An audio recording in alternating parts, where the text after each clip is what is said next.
there is this notion that you can subtype cardiac amyloid by MRI alone. And so here's a paper from some years back in JACC Imaging where they came up with this QALY score, I guess, query amyloid late enhancement score.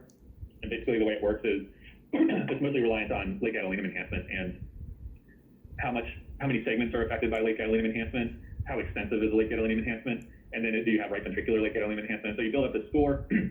The maximum score you can get is 12, or so I think the maximum you can get for splice is 12, but if you use a cutoff score of 13, in this case, in this series, and it had a pretty good, I don't know, I guess it did okay for determining ATTR versus AL amyloid, with TTR amyloid having much more extensive late gadolinium enhancement than AL amyloid, and with TTR amyloid having much more likely to produce a transmural late gadolinium enhancement at all. So in the patients with TTR amyloid, 100% of them had some segment that had transmural enhancement, whereas AL amyloid, only about 37% of them or so had any segment with transmural enhancement. So it's not perfect. You know, if you added in a logistic regression, we say, okay, what's their age, sample thickness, and then add on the quality score, then maybe you raise your sensitivity and specificity a little bit. But certainly some room for improvement, you know, if we're trying to suggest that this might be a way that people can avoid biopsy or PYP scans or anything like that down the road. I think we have to improve on this a little bit. And actually, there is work on that with the SCMR registry.